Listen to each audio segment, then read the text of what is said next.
Sophie Foster, and welcome to Can We Talk About That, the Oxford County podcast where we break down gender-based violence and how it shows up in our everyday lives. In each episode, we sit down with folks who are working on the front lines of gender-based violence, whether it's prevention, systemic change, or support, right here in Oxford County. Before we get into today's conversation and today's episode, I do just want to do a quick heads up of a little bit of a trigger warning that we are talking about workplace violence and harassment. We do talk about a couple examples, real life examples between the two of us.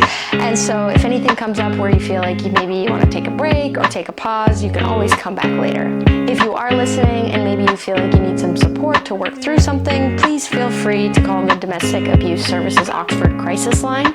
The toll-free number is 1-800-265-1938. It's a 24/7 crisis phone line. It's free and it's confidential. Please like, subscribe, and share these episodes as we learn together and break down gender-based violence. For today's episode, we're sitting down with Margaret MacPherson, and we're going to learn a little bit more about violence and harassment on the job. So to start, can you maybe tell us a little bit of how you work within the gender-based violence field? I can. Thank you so much for asking me to come today.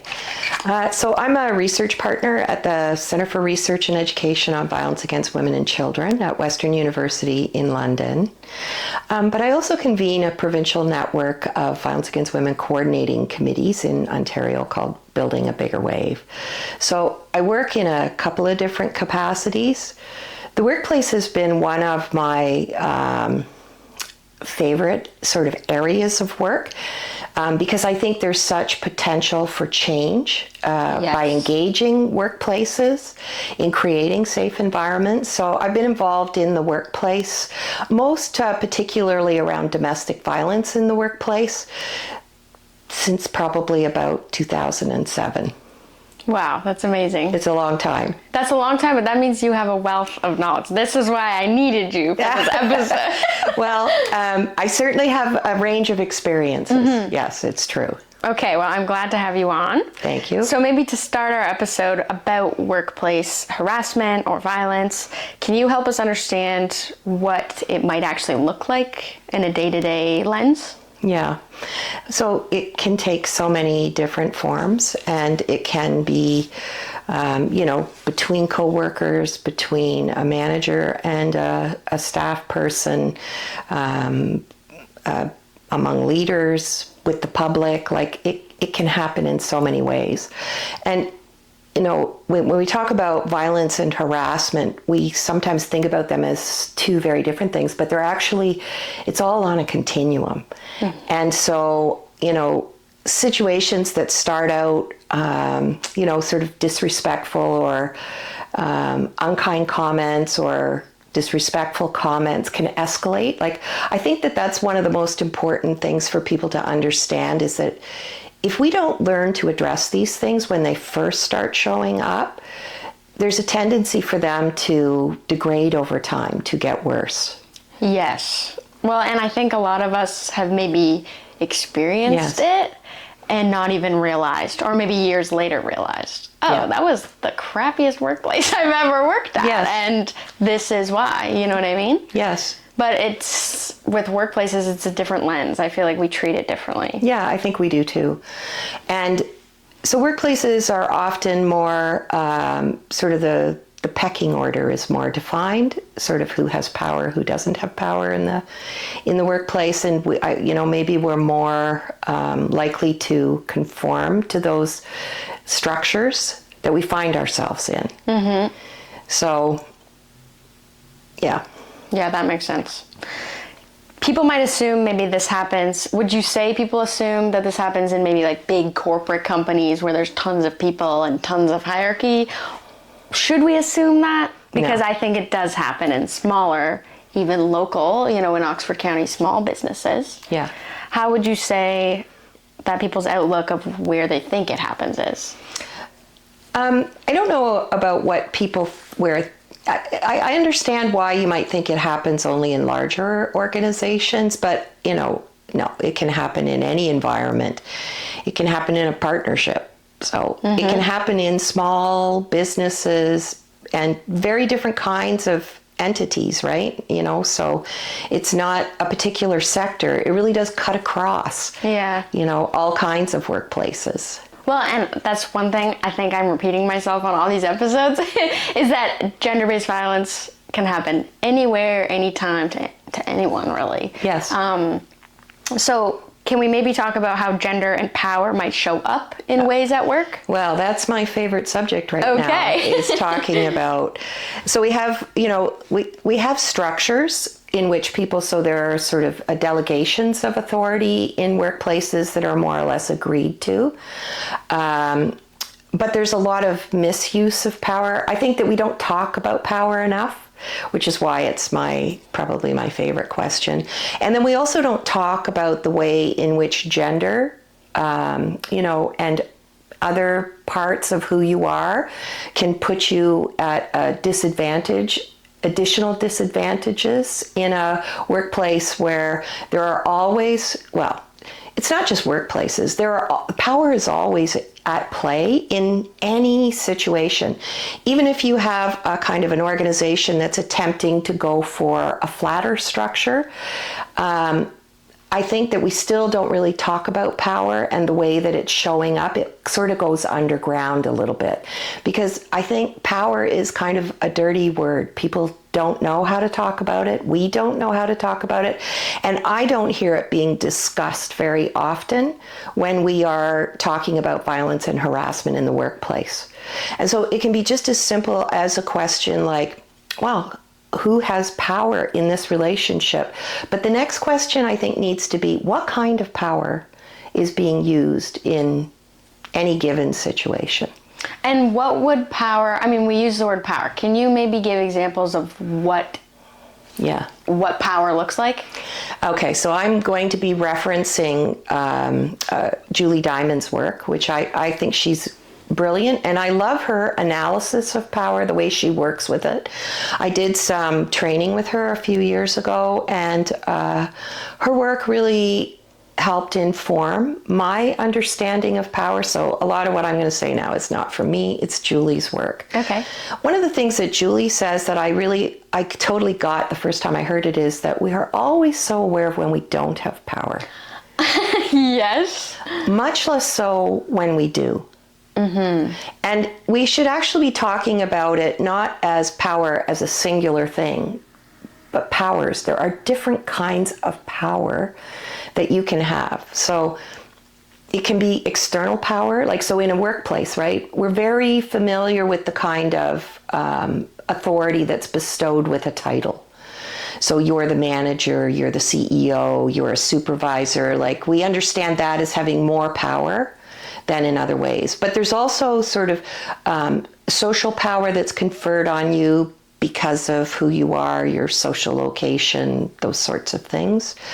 And then even there's also like more informal power where there's in-groups and seniority and things like that. So externally conferred kinds of power where it comes to you. And then we can talk about more internally formed, developed powers that come from like expert power where you are credentialed, you go to school, you get a degree, you learn skills, those sorts of things. And experiential power that comes from being kicked around by life and you gain insights, wisdom, and then sort of your personal power, like who you are. Mm-hmm. Who you are in the world, your social intelligence, your emotional intelligence. And so all of these things we could talk about as, having different kinds of power in any given moment. Yeah, that's a really good way to look at it. So I think that really, if we're going to talk about power in the workplace, what we should be promoting is power literacy. Ooh, I love that. It's actually, well, again, it's not me, it's Julie's work. And if people are interested, just Google her. She does a series of courses online that are free that I think are really worth watching. She wrote a book called Power, a User's Guide. So I've just found her work to be very helpful because, now when I'm in situations, it's not just about understanding who has power over me or who has power around me. I'm also thinking about my own use and misuse of power. Yeah, I feel like I'm going to have a lot to think about after this episode and more research to do with this Julie. Okay, so maybe to think about power in that sense, you mentioned subtle ways that we usually don't even notice. Yeah. What are subtle forms of maybe this violence or harassment that often get overlooked, especially in the workplace? Yeah. I think probably one of the most well-known things is the idea about who speaks in the room. What happens? And so if we're going to add a sort of a gender lens on it then, is it the men speaking more than women or gender nonconforming people? Is it, is the person who's speaking being cut off, interrupted? These are subtler ways of, that you can be kind of put in your place in a meeting where the message is quite clear that what you're speaking about is not as important as someone else's. And so I am so aware now when I think about when I cut somebody off. Because it's like I have to say, like, it's not like we're ever going to get this really perfect, right? Like, we are deeply flawed human beings, all of us. And so I think that while we're working in these areas, we also have to develop a good amount of compassion for the struggle to be a good person in this world. Because, a lot of the conditions that form us are not helpful in terms of recognizing that we actually need each other and that every person is important in any kind of constellation of relationships. We don't act as if that's the truth. Yeah. Well, and having that power literacy or practicing that is a way of living out that everyone is important. Yes, I think so. It's a change in your orientation in the world in a really fundamental way. And I have been sort of taking a lot of my inspiration from the Missing and Murdered Indigenous Women and Girls, the inquest, the national inquiry into that culminated in a report called Reclaiming Power in Place. I highly recommend that everybody reads the section called Establishing a New Framework. Like, the report is compelling, but it's also really visionary in terms of what needs to shift. So I'm talking about Julie Diamond, but at the heart of it, I think that in the workplace, I'm also thinking a lot about prioritizing relationships. The voices of it. So the report talks about the voices and leadership of Indigenous women. And at the moment of every encounter. So in every exchange that we have, there's something that happens between us that I have a lot to say about how that's going to go. And I have a responsibility to the exchange that we have to create the conditions where you can participate, I can participate, and there's a mutual kind of respect. That's what I take from that report. It's a very clear vision. And often, especially in workplaces, I think people are so busy. It's like the opposite of taking seriously the exchange, the moment that we have together. We are on autopilot so much of the time, right? That you just are not thinking about the impact that you're having. And so I think that the misuse of power in workplaces is often unintentional. I know that there are overt and horrible uses of power like all over the world. Like, have we ever lived in a time where misuse of power is so in our face every single day? Yeah. So everywhere. So I would just come back to, these are kind of two areas that I think are really important, is privileging relationships, thinking about what that means in the workplace. Workplaces that don't deal with like sexual harassment, for example, like we can put a cost to it. Like there have been estimates kind of made that if you're not dealing with it, it's probably costing your organization like $22,000 a year. Like there are costs to this that are not just human and individual. It is not just these are not just what's happening between two people.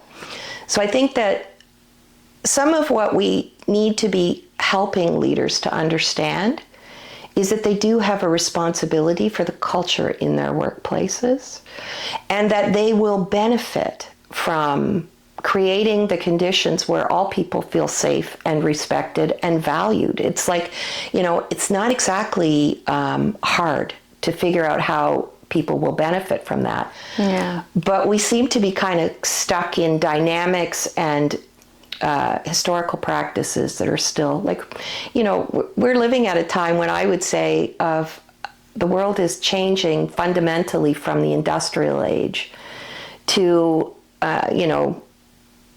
an understanding that our very survival is dependent upon all of the life that is around us, not just other human beings, but, animals, the planet, and that, we have to move away from thinking just about my own rights to my obligations to being a part of this ecosystem. Mm-hmm. And what's my responsibility? So, so we're off on this kind of tangent now in the conversation. And I never want to diminish, though, that in workplaces can be brutal environments where the power structures and the culture is so completely devastating. So it's fine for us to talk about this kind of change. But I think it's also really important that we acknowledge that that we are working inside oppressive institutions and structures that deny, demean, disrespect people all the time. Mm-hmm. And so, yes, I think that it is important for us to have that analysis as well. Otherwise, we get caught in the touchy-feely stuff, the good feeling stuff. And what we really have to be doing is working to change systems, but sort of at the root level. Otherwise, we're making kind of surface changes. An organization can put in a good policy, but if it's just a piece of paper that nobody reads or that nobody pays attention to, it's like it's a transactional thing. You check the box, it's done. Mm-hmm. And we need so much more from leaders, especially right now, especially people who understand that we have a responsibility to each other, that I think we need to be calling for that in any kind of situation. Mm-hmm. Well, and even just historically, it's not that long ago, just thinking intersectionality-wise, if you think about the gendered lens, and you brought up Indigenous rights, not that long ago, slavery is still going on, and migrant workers, there's so many different ways and the way that it can come up. So maybe to kind of shift the conversation to today and what we can do about it, and for someone listening, if they are feeling this way at work, what should someone do if they do feel unsafe or even just disrespected at work too? Yeah, I think you have to trust your own instincts about what you're experiencing. Document what you're experiencing. Write it down. Read your policy. And so there may be very clear steps for you. Think about who you might talk to, who you trust, that you feel like you could make a disclosure to. If there's nobody in your organization that you feel like you can come forward about, because we also have to understand these systems work in ways that make it harder to come forward. That's part of the oppressive system and keeping the status quo moving. So look outside your organization as well. Look for help in your community from your shelter or women's services or some of the cultural organizations. There are supports and people who can help you. You don't have to be alone with it. It is devastating to experience this at work. It takes so much away from you. So I would say that even that act of documenting, in some way it pulls it out into the world. That makes it a little more real and maybe a little easier to talk about with someone else. And then if there are procedures in your workplace, take advantage of them, because you are protected by legislation. I understand the difference between having law and how it's interpreted and applied. And so, as much as possible, work with the structures that are there that are intended to support you. If you're in a unionized environment, your union should support you. Hopefully they have had education on violence and harassment and gender-based violence in particular. In non-union environments, then is there a coworker or is there a manager? Is there a sort of a line of that's structured that somebody has said this is the way you're supposed to do it in the policy that you can follow? Mm-hmm. Well, and yes, those policies can just be, something they wrote on a piece of paper, but also if they wrote it and it's in their policies. That's right. Bring it to them. Yes. And say, you did this. Yes. You have the right to be safe at work and to be respected. And the employer has a responsibility to protect you. Mm-hmm. And so, I think that we do have to there has to be accountability around those things. And, I do understand that there are so many ways that misuse of power happens and silences people, which is why I think don't sit alone with it. Reach out, find somebody who can support you and just help you understand that what's happening is absolutely wrong and that you have the right to be safe, supported, respected. Mm-hmm. I'm just thinking, I'm going to bring a personal example in this. But so Oxford County has a lot of factories. Yes. And I think factories are where, there's tons of people that work there in our community. Yeah. In many different factories. There's no single one. And so as students, that's a very vulnerable position to be in. Sure is. And you're only there for 4 months. Yeah. So using this example, just thinking about how me and my friends were treated as students there. Yes. You are constantly demeaned and you're constantly put down or, you're only here for 4 months. We actually had to wear different uniforms so that they could say that we're students. So we were constantly given, the worst of the worst. Yes. And even, sexual violence was happening on the line. Yes. And in that position, that's a perfect position of vulnerability. Yes. To have as this example. What do you do? Like, what do you do in that situation, especially as a young woman? And, in that example, I'm a white woman. Yeah. So I even have a little bit of privilege in that. Yes. So, I'm going to ask you, I'm going to kind of put it back to you a little bit. What do you think was there anything that was available to you in that experience? Like, was there any kind of support that came to you? Like, it sounds like it wasn't just happening to you. It sounds like it was happening sort of along the line. For sure. Perhaps. And so did you talk about it amongst yourselves, or was there support with the other people you were working with? With the other students, for sure. Yeah. With the people who were main full-time, no. It was very divided. It was very divided. And if I remember one time, because I'm outspoken, I brought something up to the management, and it was very all or nothing. Yeah. And they gave me one choice to have the other person fired, and I didn't want to do that. Yeah. And I said no to that, and that was it. There was nothing. They had no other option. Yeah. And then we just kept going. Yes. So from that I learned, well, what was the point? Yes. Yeah. And that's exactly the situation where it's like, it's all fine, well and good to talk about powers and what what your choices are. But the experience of it is that sort of, what I was saying earlier, where you get kicked around inside something where you don't have power to affect change. And so I think there's different levels here, right? Like, so for yourself, how do you protect yourself? If you have to be there, support from other people documenting what's happening.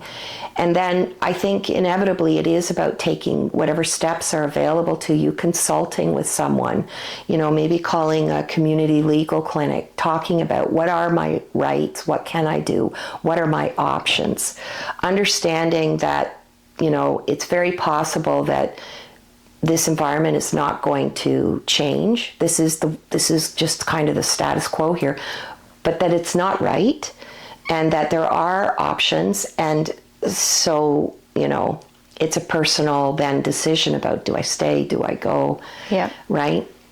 I know what it was like for me when I was, how old was I? Like, I think it was my very first job. I was 14 or 15, and I was assaulted by a manager, and I told no one. I didn't tell anyone because I was afraid, and because I was ashamed, and because I felt like somehow it was my fault, and I didn't want anybody to know. So I know how difficult it is to speak up, when you are young and exposed in that way.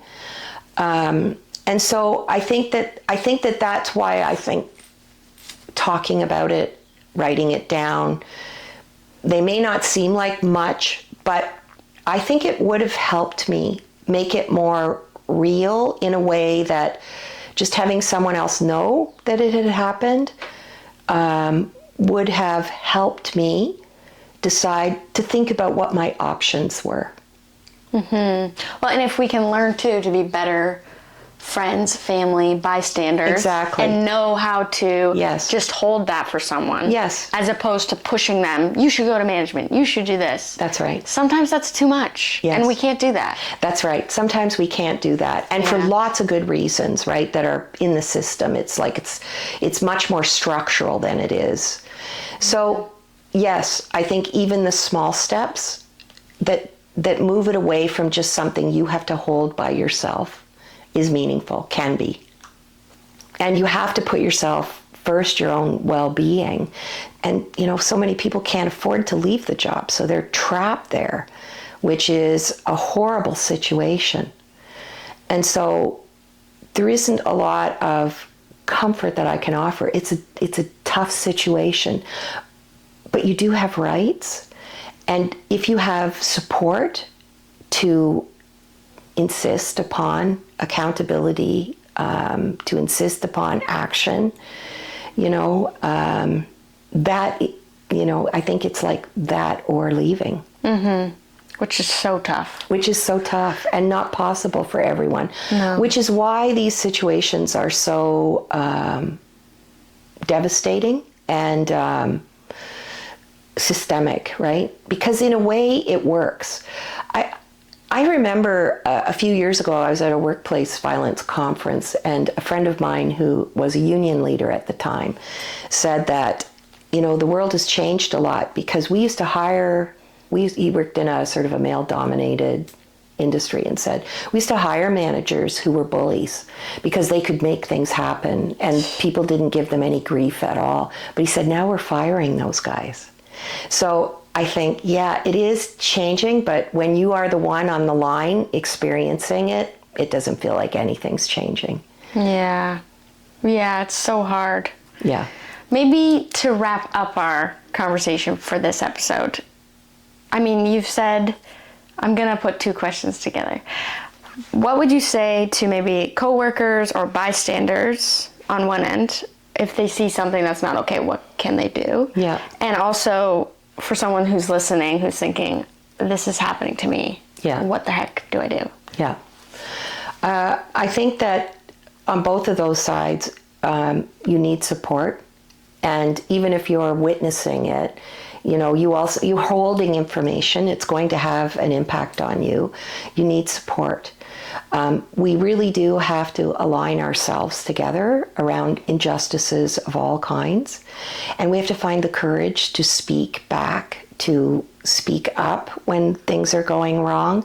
And I think there are lots of ways you can do that don't just put you in harm's way automatically. But there is strength in numbers, and there is strength in more people understanding when things are not right, and when you have rights that can be applied, you can go for it, Mm-hmm. But it takes a lot of courage on either side of that.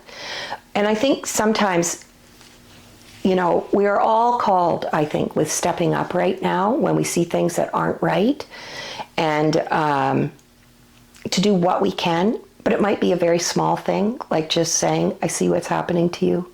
I'm really concerned. Can we talk about it? What can I do? Right? Like not solving the whole thing, but saying, I see you. I'm worried about you. Can we talk about it? Is something. And then, you know, if you can get like a line of people who are experiencing the same thing, that's movements are born out of that. Mm-hmm. Yeah, that's powerful. Well, thank you so much for this episode. I'm so glad that we could talk about this topic. I think it's happening everywhere, unfortunately.